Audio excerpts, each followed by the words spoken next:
I went in for an operation thinking that I was going to be having polyps removed. But what the doctor actually removed was a giant sized tumor. It's called rhabdomyosarcoma. And it's a very rare, aggressive, deadly cancer. The thing about rhabdomyosarcoma is how deadly it is, because within 6 weeks of that tumor being removed, another one had grown in its place. I had tumor after tumor after tumor after tumor. I didn't know if I would make it through. All I could do was make sure that I showed up. Sorry, when I talk about it, it comes back. I know. So Take I your don't time. know if that is what it means to be resilient. I don't know what resilience means, and I don't know if that is what it means to be resilient.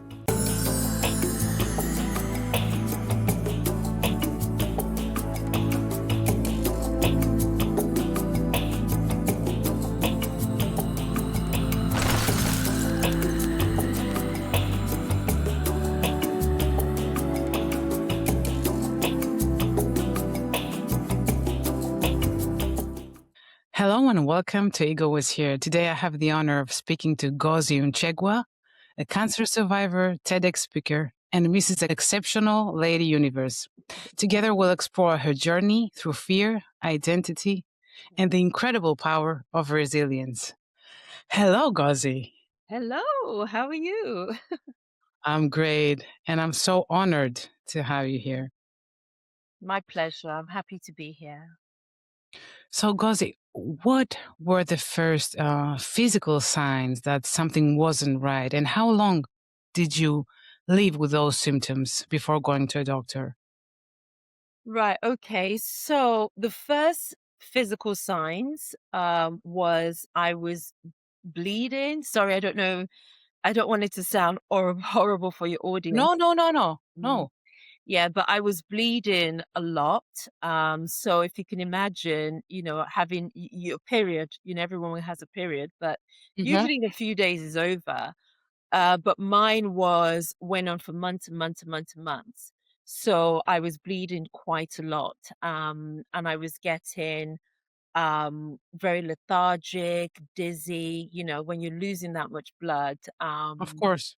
It obviously changes how you move, how you feel. Mhm. And that was the first physical sign that something wasn't quite right. Yeah. Hmm. Mm. So, and then you started going to the doctors, having Yes. checkups? Yeah. So I did I went to the doctors and I was misdiagnosed a lot. The doctors would tell me different reasons for it. They Hmm. said your period will regulate itself, your menstrual cycle will go back to how it was before. They seem to put a lot of it down to stress. They said that a lot of women my age, they're juggling careers and family and so many Yes. things, and that it was very normal what was happening, and that it was just really down to stress. And I went away. I mean, they're doctors, right? So when I heard that quite a lot, I would feel a bit reassured, right? Hmm. I would go away, think it's okay, and not think much about it. But I have to say, there was a time when a really good friend of mine called me. She lives in America, Hmm. and she called me, and I don't know why. I don't know why, but I just mentioned this situation to her. And to be honest, with my friends, even family, I don't talk about health or anything like that. It never really comes up. It's a really personal, private thing. And so don't really discuss it. But I guess that day she called, it might have been at the back of my mind. So I just mentioned it in a casual way, maybe a little bit funny, tongue in cheek, the fact that I'd been bleeding and the doctors didn't seem to be, they all said it was down to stress. And I think, to be honest with you, her reaction to what I was saying is probably what shocked me, right? because that was probably the first time I had said this to somebody and they were really, really taken aback.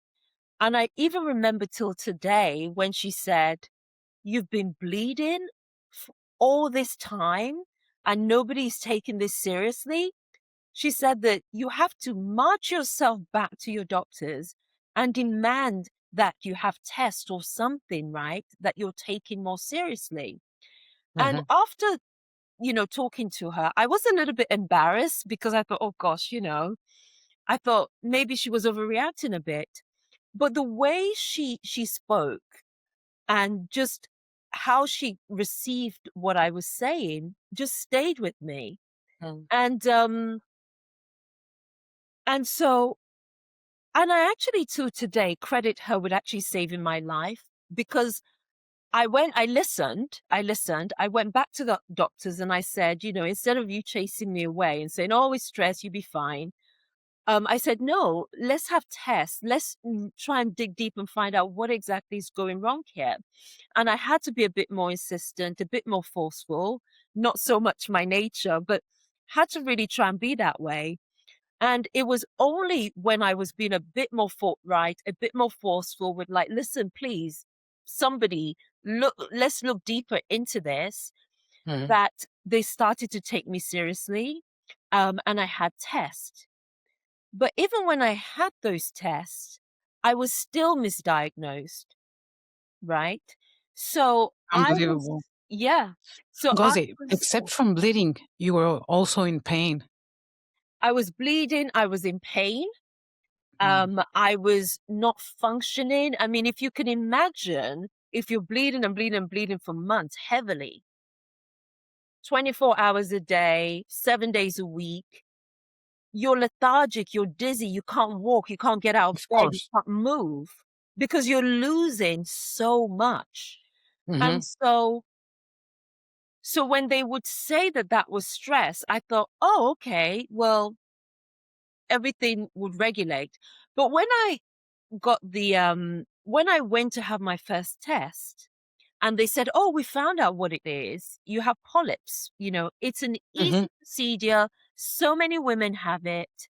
Um, Simple operation, in and out, in one day, and it's sorted.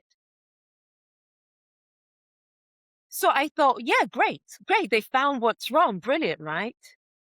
So I did the operation and I did not know that I went in for an operation thinking that I was going to be having polyps removed. But what the doctor actually removed was a giant sized tumor, right? So if you can imagine, even for the doctor herself, it's Mm. shock to her because she's thinking she's going in for polyps. For me, Yes. I think I'm going for a very routine procedure, Mhm. which is how it was described to me. And to wake up and be told that it was a giant tumor Mhm. that was in you that was causing all that bleeding. It was where the tumor was positioned that was causing all of The that. bleeding. Yeah. Mhm. And so the doctor, she said, I took everything, all of it, I took everything off out. And the next step is to have it tested.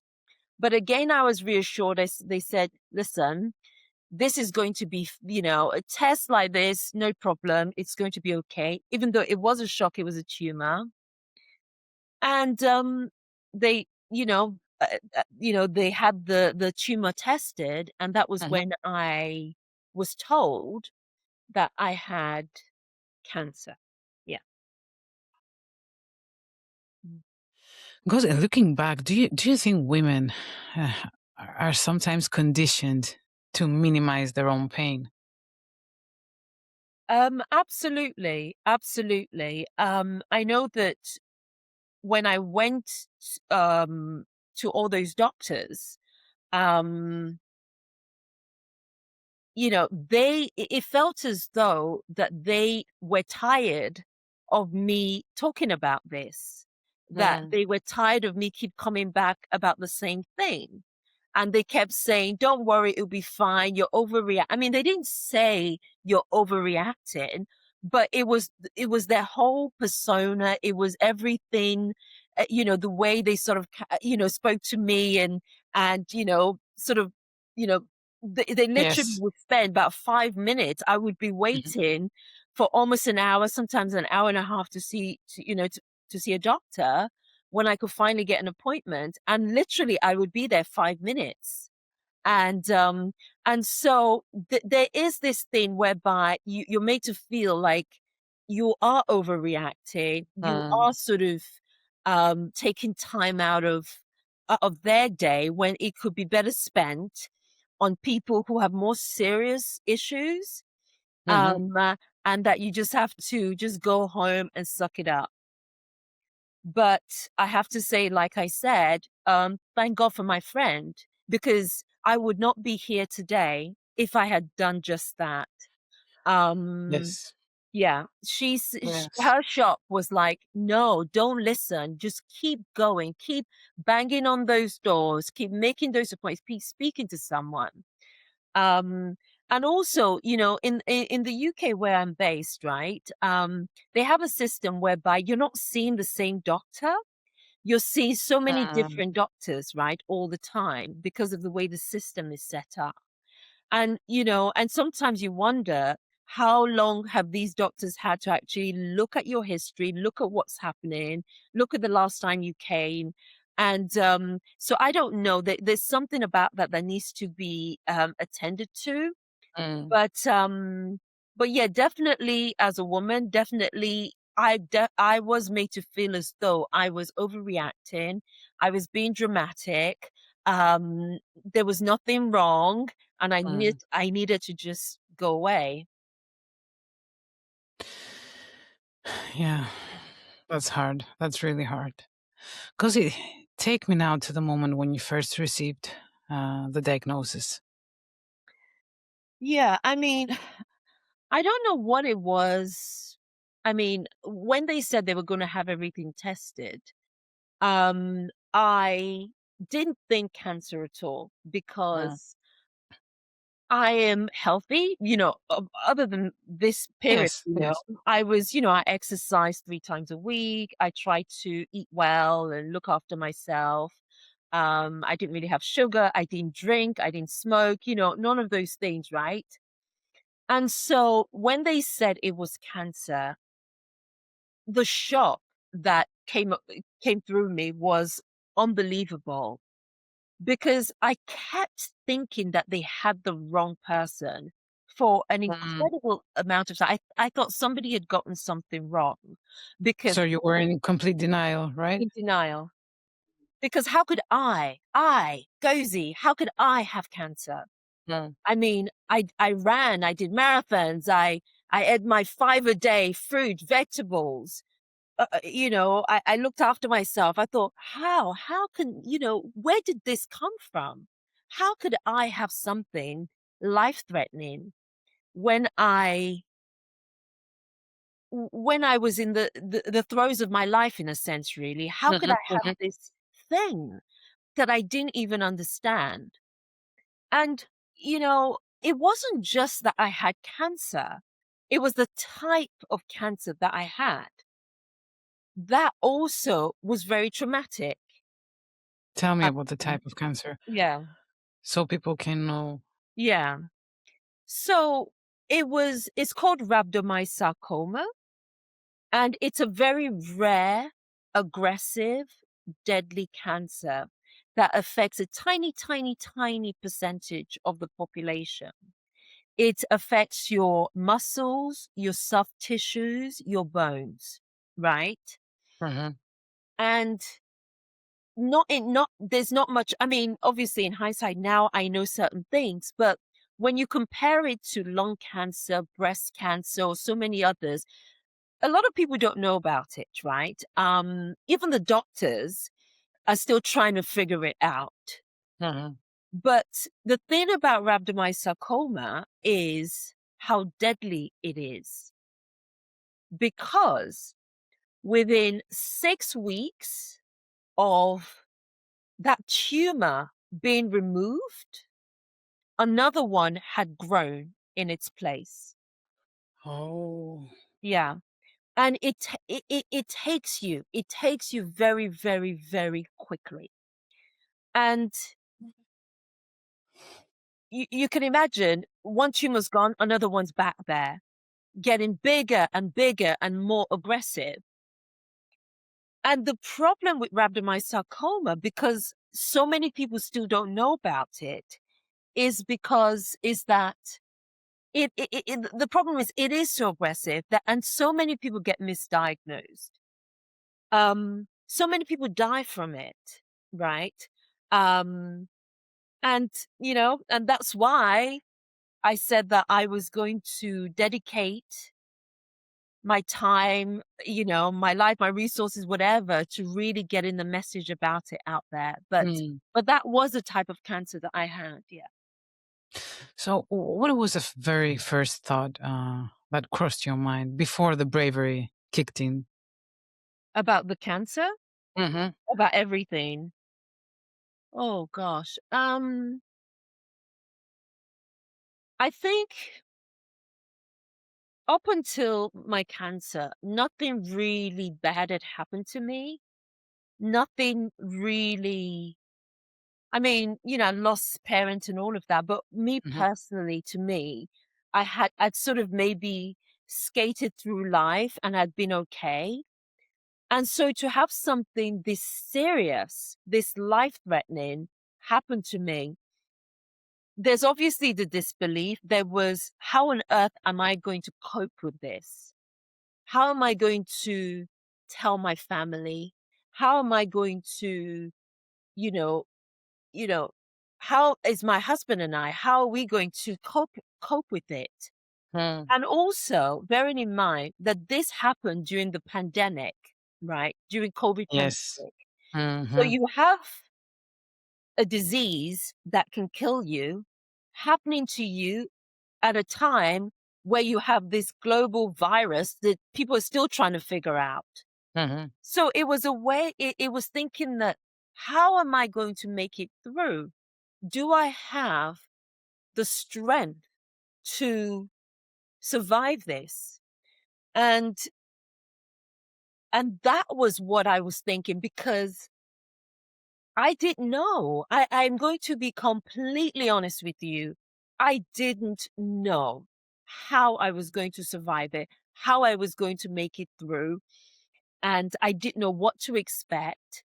Um, Even when I did some research about this rare, rare, rare cancer I had, not enough information was out there. Not enough information, even from a patient, a sufferer perspective. Hmm. It was just going into a territory that was so unknown that I didn't know how to arm myself. I didn't know how to prepare for for fighting this.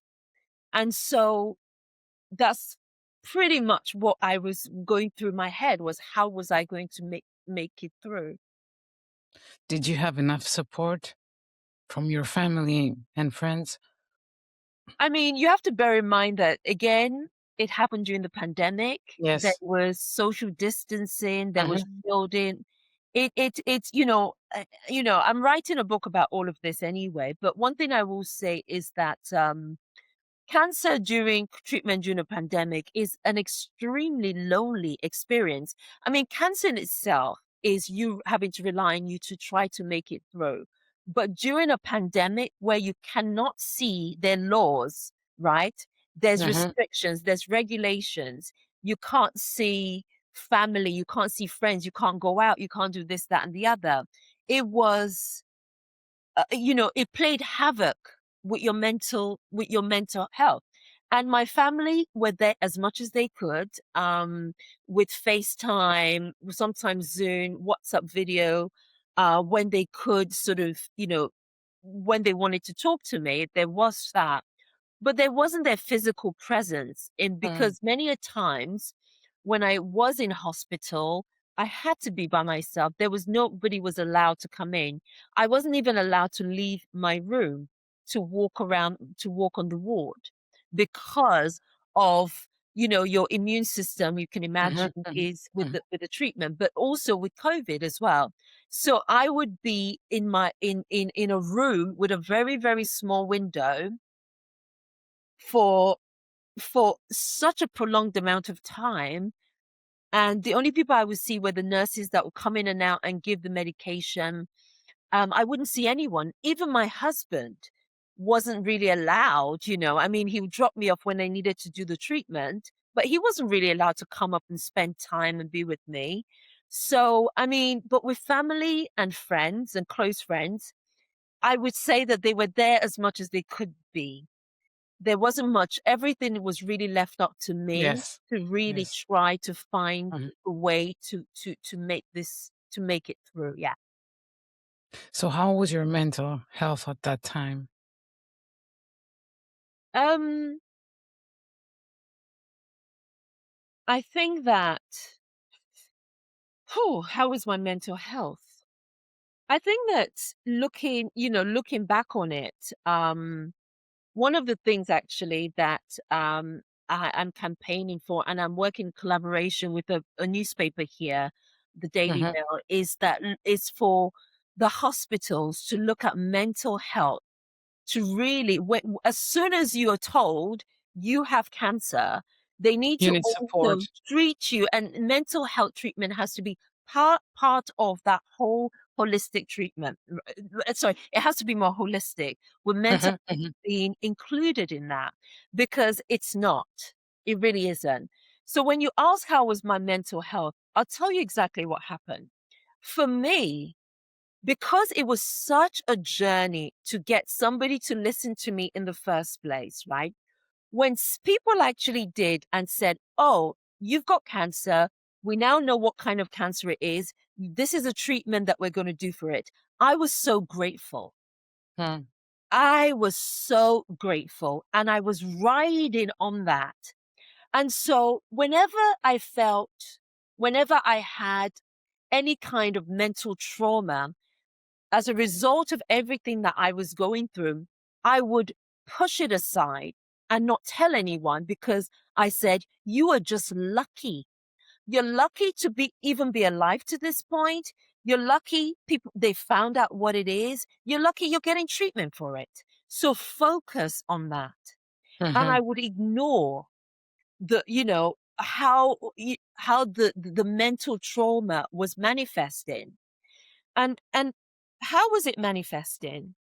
It would manifest in just me being in that hospital room and getting panic attacks. I would literally see the walls closing in on me. I would be in my room in that bed, and I would feel walls. I could look at the walls. I looked around me. It felt as though the walls were closing in on me, suffocating me. It felt as though there was the depression, there was the burst of anger, tears, rage Mm, at moments when you wouldn't expect it. So one particular moment came to mind whereby the in the hospital, the cook in the hospital was just doing her job. She just came to go, "What would you like to eat?" and all of that, like she always did. I hated hospital food, by the way. Cancer, it doesn't make you like it, but she just came to ask. And all mhm. she did was ask, "What would you like to eat?" And I burst into tears, like hysterical tears.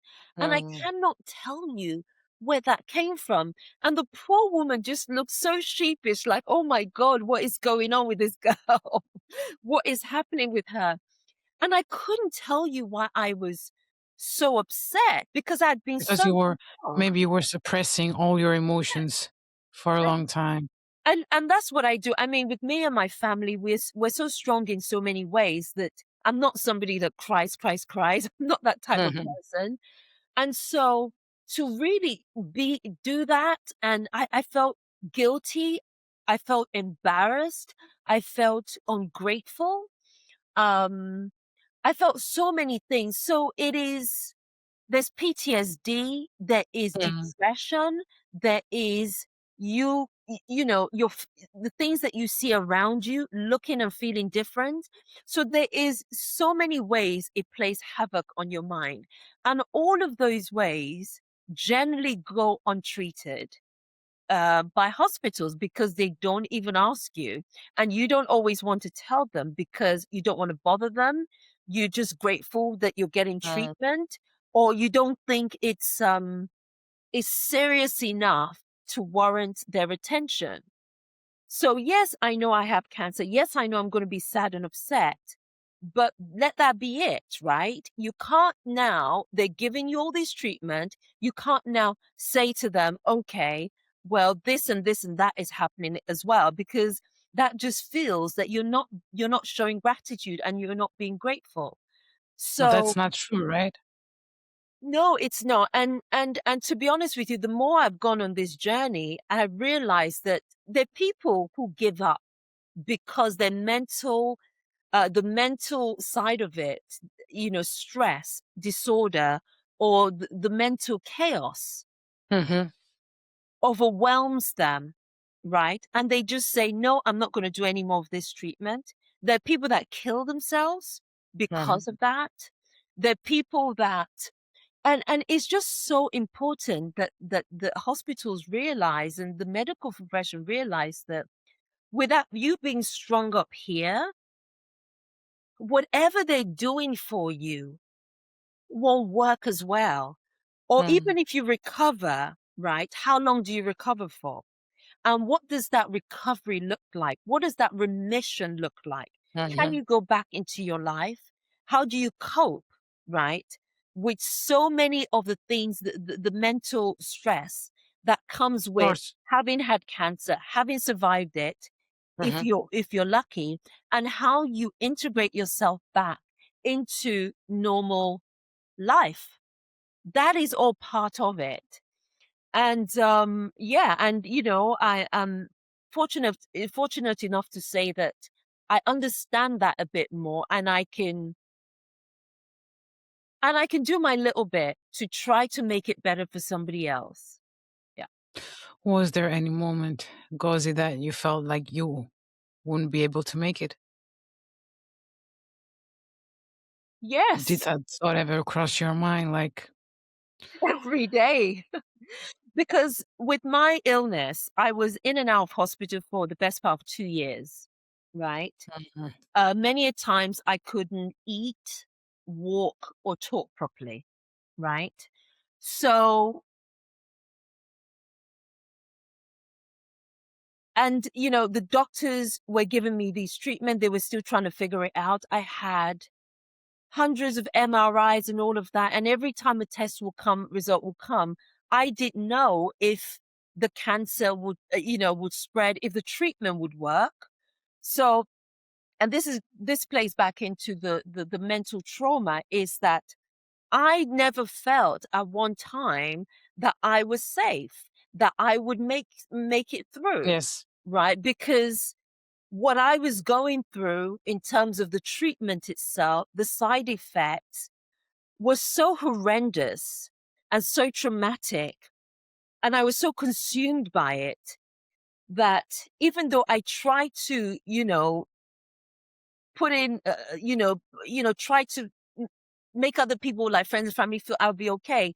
I never once thought in my head that I would be fine. I mean, I wanted to be fine, but I never thought, oh, I'll be okay mm, because I didn't know. I mean, I had tumor after tumor after tumor after tumor.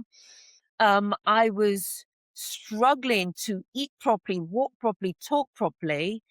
I was emaciated, all my hair obviously gone, no eyeliner, everything gone. My body was changing. How I looked in the mirror wasn't me. And so I didn't know if I would make it through.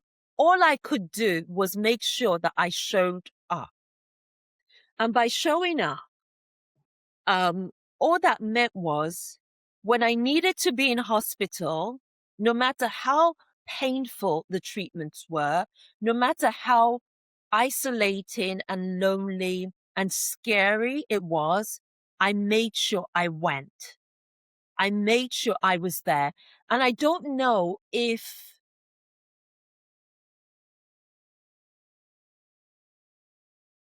sorry, when I talk about it, it comes back. I know. So Take I your don't time. know if that is what it means to be resilient. I don't know what resilience means, and I don't know if that is what it means to be resilient. All I know is all I could do was just make sure that I showed up on time when I needed to be there. When I needed to be in the hospital, I would make sure for however long they wanted me there, I would make sure that I showed up and never gave up. That was all I could do. That was all I could do, and not give up. It was never in my DNA to actually walk away and give up. And I thank God for that, because I don't know where I got that from, because I knew that people were giving up, and people, because of how invasive and traumatic the treatments were, I knew that people were just giving up. And I just thought Mm. I that wasn't even in my DNA to give up. I thought, listen, I still have a lot, I have a lot to live for, and I have to try. So yeah. Mhm. Gozi, what did cancer take from you that people don't usually talk about? Um what it took from me, I think it took from me um that innocence about life, in the sense that, you just go through your life, you think everything is going to be okay, you'll be fine, you're sort of Hmm. untouchable in a sense. Um, and that sort of bubble, I call it now, that a lot of people actually live in, um, it takes that away from you, because when you've actually knocked on that door of, death in a way, you realize and you get introduced to a whole new world. And by that, I mean, there is a world that lives right next to the world of people who are healthy, right? People Mm. who never see hospitals, people who never really have so much as a cold, like I used to be, right? There's a Yes, yes. different world. There's a world of people who are sick. There's a world of people who hospitals and illness and pain and trauma and grief and death, that is their existence. Hmm. And so when you go when you get into this world, you're introduced to that world, and you realize that has always been there. That has always been there. And so cancer and going through that, and you having to see that, you cannot unsee it. Now Yes, yes, right? yes, yes, And for me, it is it's an interesting thing, because I think about death all the time. I think about dying all the time. I think about and in the way that I think about it, I think about the fact that it could come back. And this is something that a lot of that isn't talked about enough. And I think in my TEDx talk I mentioned about survivorship and what that looks yes. like. And the fact that there is this fear, there's this thing that it's you just don't know. So, that whole thing, right? Having to manage that, having to manage those fears. But but I can safely say that I do feel as though cancer, this whole my journey with cancer, when I said in my TED talk that cancer saved my life, I mean it, right? Because yes, I've been introduced to a whole new world, and I can see certain things. What that does is it makes me more empathetic, right? Yeah. It makes me deal with people a lot differently. It Hmm. makes me spend my time in a way, in things that are bigger than myself, in things that give back. Now, it's not that I never gave to charity. It's not that I never did all of that. I did, but it's different now, right? It's different because for me, it really is honoring that promise I made to myself and to the powers that be that if I survive this, when I was on my sick bed, when I felt like I was dying, I said to whoever it was that's listening, I said, listen, if you take me off out this bed, if you help me, I will forever make sure that I help somebody else who is in this exact same position. And so being in remission and doing that work has made me a better person because how can it not? Right? Of course. So yeah, yeah.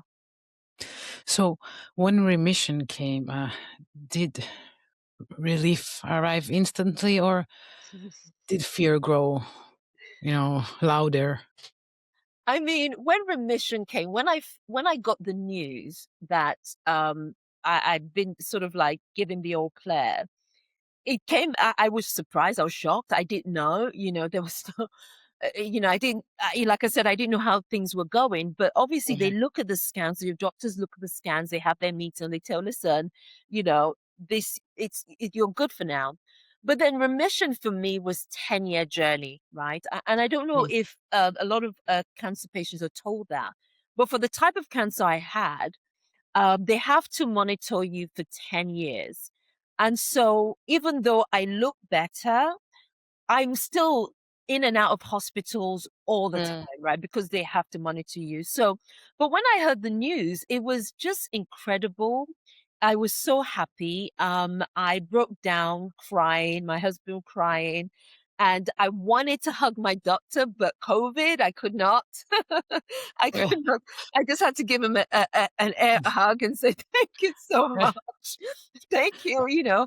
What else can you say? I mean, you've been given a second chance in life and um and so it's a wonderful, wonderful feeling. You feel this euphoria.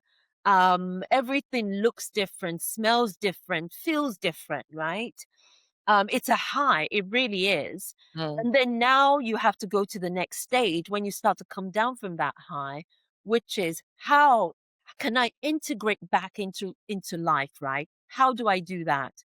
Into your life as a boss or a mhm. wife, a sister, an aunt, a Yes, friend. How do I get back to that, right? You never get back to how you were before, but remission in itself has its own challenges, and it's its own chapter, really. And also, I think that this is where you really have to look at mental health as well, because just being told you got the all clear doesn't mean you feel okay.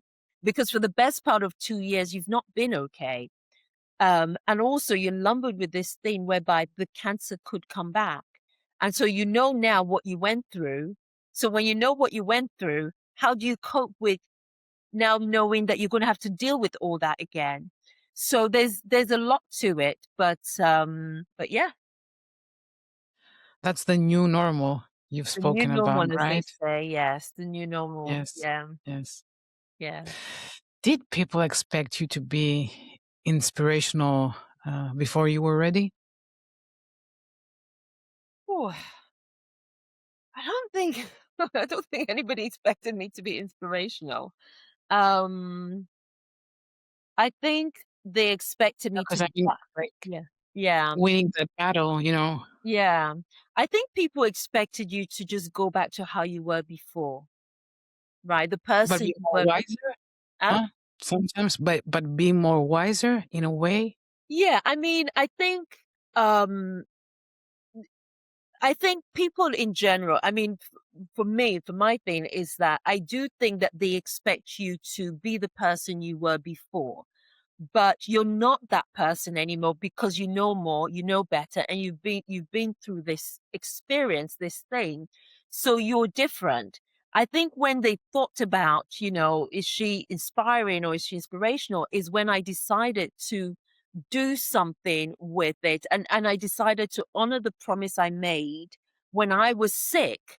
Was, when I started to do the interviews and do all those things and really talk about this experience, this is when people now started listening and saying, okay, oh right, gosh, this happened to her, I can relate, or I would like to know more about it. So I think it's only then they started to see, okay, yeah, she does seem to have a few gems, and some really good advice on how you can navigate the system, or navigate things whereby you have the best chance of survival when you're going through a cancer diagnosis. Yeah. Because it was there ever a survivor's guilt? And if so, what does that guilt look like in your head? Yeah. So survivor's guilt again is something that I talk about. Is, for instance, when I went into hospital, and started my chemo treatment, I had a friend of mine who also was going to chemo as well, right? And we kind of started the journey together, but she didn't make it. She died, right? And so, and and so I thought to myself, and she was just this wonderful, effervescent ray of light, right? This girl that had so many friends and was doing so much with her life, and just this wonderful soul. And I thought to myself, how is it that she didn't make it and I did? You know, how is that even possible? And so because I had this personal experience with this friend, it made me look wider at people who didn't make it. And I just thought to myself, do I deserve this second chance? And so survivor's guilt is you feeling as though you shouldn't be here. It's you feeling, it's the depression, it's the insecurities, the uncertainty. It's the when people say, "Oh, so happy for you," you're not really feeling happy for yourself, right? Mm, And true. and just really just feeling that you don't deserve this chance that you've got because better people than you, people who had more to give or who had done much more for this world, didn't make it. So how is it that you've made it through? So survivor's guilt is something that can be debilitating. And for me, it was, and it's even still to today, it's always there. But it's just a question of managing it and trying to navigate it and really giving myself a little bit of a break, right? Hmm, hmm. Um, and honoring people that have gone and making sure that the people who are going through this now, that I do my bit to make sure that they have as much information as they possibly can to help them along their way. Um, yeah, yeah.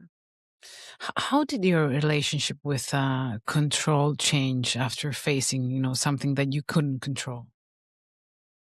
How did I have a I'm not as controlling as I used to be, right? I'm not as bothered about certain things as I used to be because I did go through this experience, and I know that there are worse things that you can go through. So I am probably a little bit easier going.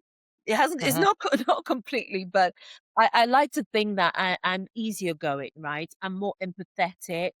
I even though I never really felt I understood what resilience was, I feel as though I'm more resilient, and definitely have uh, definitely able to put certain things in perspective, right? And understand, okay, you can't get stressed about all and sundry, pick your Hmm. battles in a sense, really, and just understand that when it's time for you to go, the last thing you're going to be thinking about is those mundane things that you worry about. So there's more important things, really, and so I think my relationship with control personally for me, I feel as though it got better and it got healthier. It got healthier. Mm, Yeah. mm. Yeah.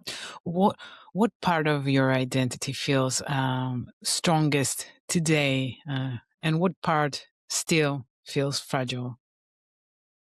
Oh, what part of my identity feels it? I think because I think I just am a little bit more fearless now Hmm. because and in terms of some of the things that I were too scared to do, to try, to even say, now I just go for it.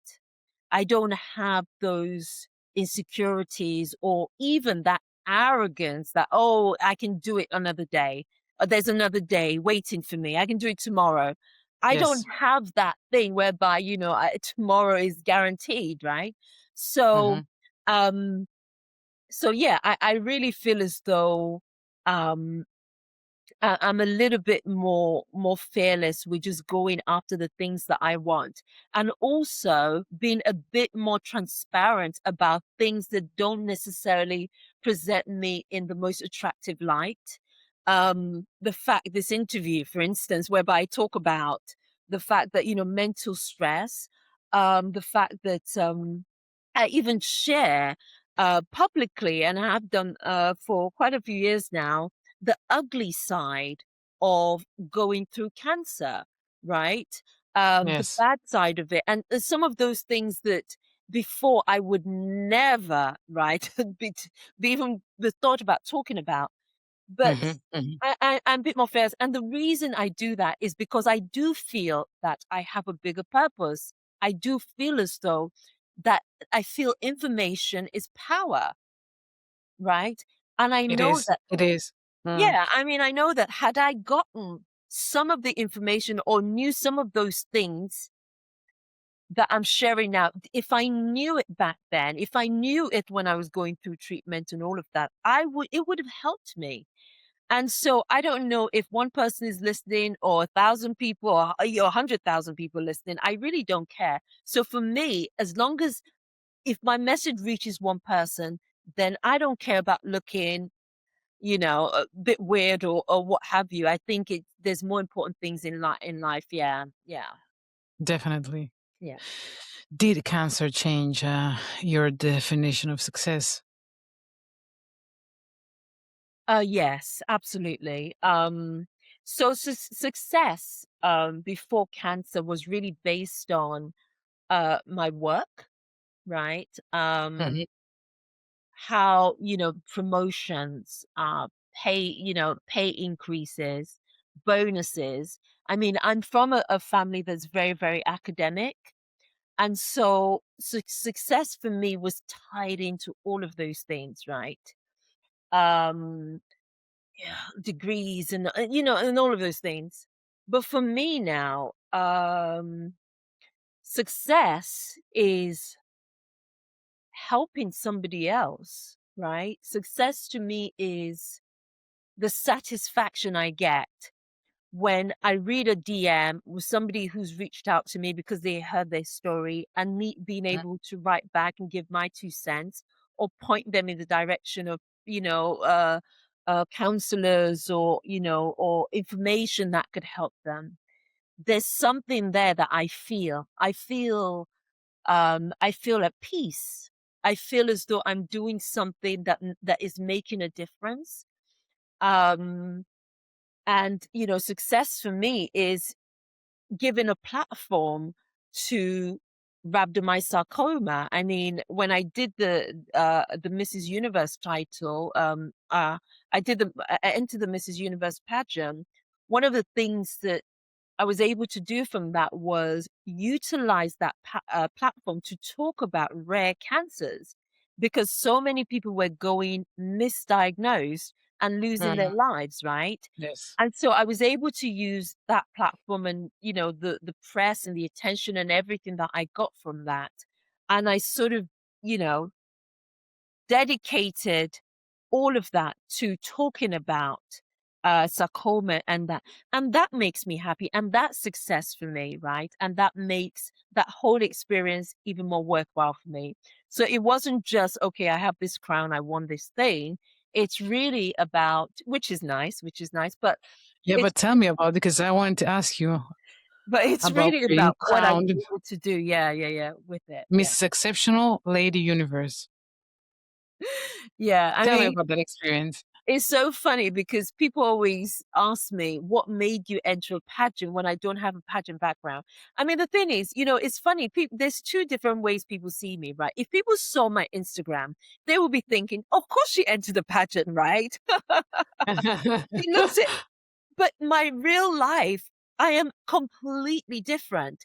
I am an academic, right? I am somebody who is, I have my own company, what have you, and behind the scenes I push people forward. I'm about that life, right? Hmm. And so with family and friends and all of that, it was a shock for them to say that you entered a pageant. And also you have to bear in mind, in the UK where we're at, where I live, and where I'm based, a pageant doesn't have the same, it's not as cool as perhaps it is maybe in America. It's Yes. huge over there. In Asia, it's huge and it's transformative over there. Here, maybe not as much. But then saying that, the pageant I entered wasn't the one in America, but the reactions here was like, "Oh my God, 1, where did that come from?" And then 2, there are people thinking, "I don't think she's gonna win anything. She doesn't really have what it takes." And then 3, there was me myself, because, um, just gone into remission, I'd just been given the all clear, now doing something that was completely outside of my comfort zone, where I Hmm. wasn't even sure that I was healthy enough. I think that because I'd been sick for so long, I Hmm. lost all my hair, I was bedridden, I was emaciated and all of that. I think I was very attracted to something that celebrated wellness and health Yes. and beauty. Hmm. And beauty. Not to say that I thought I was, anything, but but I was just more attracted to that because I just wanted to celebrate it. But I wasn't sure that I would even be well enough, right? But all I did was I filled in the forms Hmm. and went through the steps, and when all I thought I was going to be doing was filling in the forms. I thought that's enough for me. I did not know that I would go to the next stage and the next stage and the next stage and the next stage. And so when I was going through the stage, I thought, oh my goodness. And before you know it, I'm on a plane going to Miami to to do this thing. But yeah, that was it. That was how I got in. And yeah. And again, yeah. I And didn't how think I was did you gonna win feel? this thing. So yeah. How did you feel when you were crowned? Well, when they called Excited. my name, I didn't think it was me they called. The girl next to me had to say,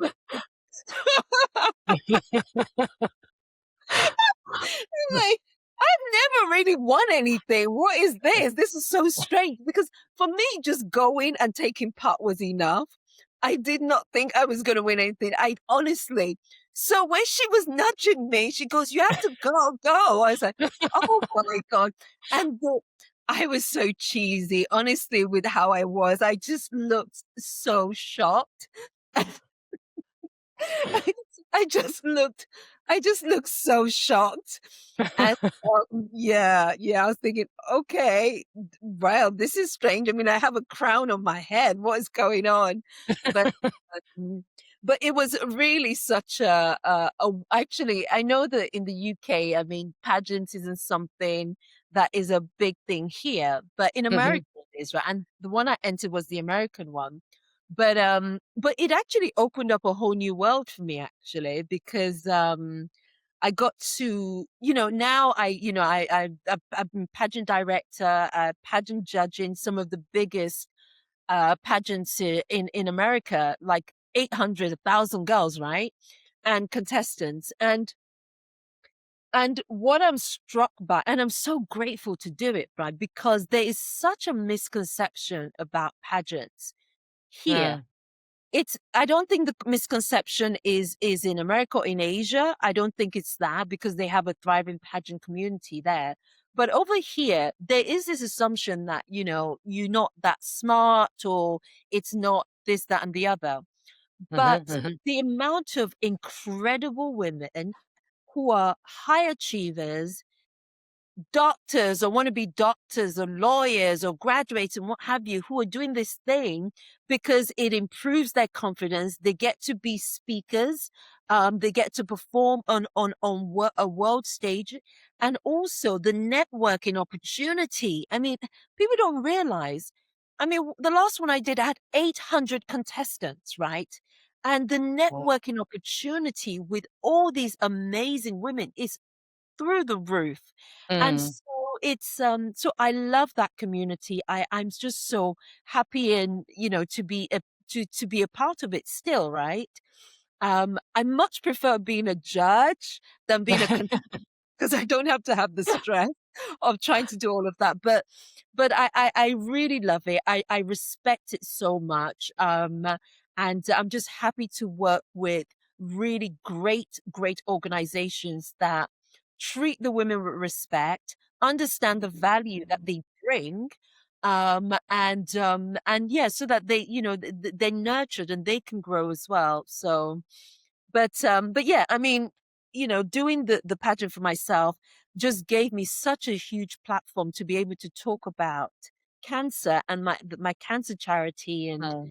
I mean, it just so much has happened. I got invited to Downing Street, which is, I don't know if you know it over over there, but here, the prime minister and Uh-huh.